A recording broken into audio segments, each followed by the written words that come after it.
Right on the ball and staying close to the action. Welcome to the Ref Show. 5 red cards in the Premier League. Too many or just not enough? A great piece of officiating opens up the title race, but Manchester City get lucky with their penalty victory. 7 in a game, 8 in a game. Where are we going? You know, I mean, it's only 12 months ago that, and I remind you that the PGMOL's boss was saying quite categorically, we're wonderful. We've got yellow cards down, we're at 3 per game, and life is sweet. Well, at the moment then, life is not so sweet. And the yellow cards are spoiling the game, and they're exposing the player to that second yellow that goes red.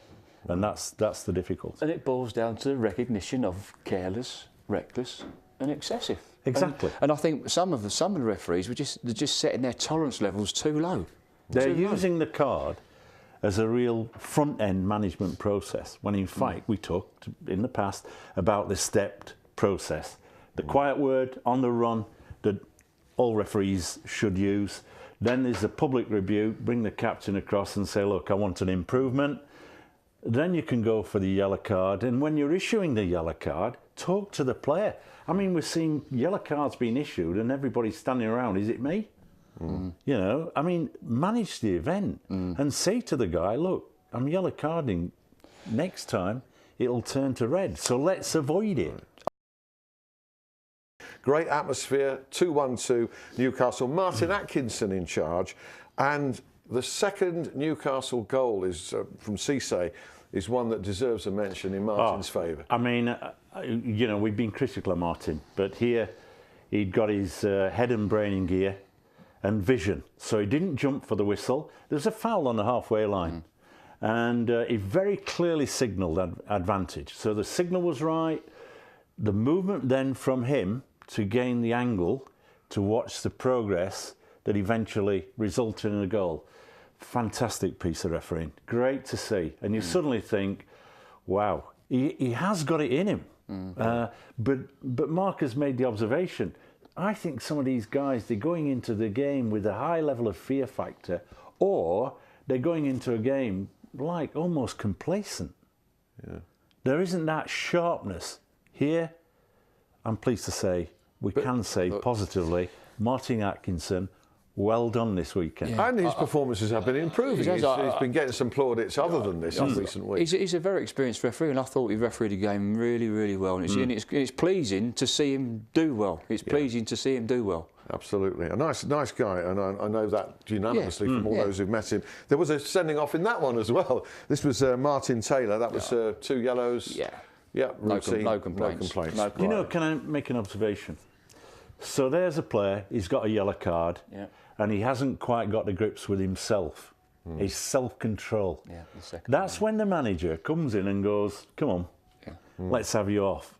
And managers seem to not do that anymore. They don't take the signals. They just seem to be, okay, he's got a yellow, let's let him continue as he is. Okay, well, let's go right back to where we started. To the Etihad, because of course Chelsea's defeat opened the way for Manchester City to close the gap to 3 points if they beat Everton, which they did, just 1-0. And before we go on to the contentious issues in this game, Andre Mariner was appointed to it. Did you find that surprising? I just sat there in the stadium thinking to myself, there's the guy carrying the board, Mark Clattenburg, and he's there watching, and Andre's in the middle. Andre delivered a performance which was worse than the Mike Jones performance that we commented on earlier in the season. It was simply pathetic. And I mean that on the basis that he didn't seem to be switched on. He moved around the field of play with no sort of aced, no sort of let's get up and go. He just like went through the motions, and what unravelled in front of us was like, I don't know how he could give a penalty kick. That's the first bit. And the thing was, he was in a reasonably good position. I think it stems from in the second minute when he missed the Aguero foul, and when Aguero went off. And for me, if you're going to, when you go into a game, I've been there and refereed these games. If you get these small decisions right, it then leads on to your confidence, and then it leads on to getting the bigger decisions, and going on to the penalty. I mean, I was surprised. I don't know whether Andre's view was slightly blocked, and he guessed, but it was just a coming together. Now, I looked at that, and then I looked at the caution later on in the game, in about the 89th minute of Barkley. Now, he cautioned him for simulation. What was the difference between Milner and Barkley? There was none. Yeah. There was none.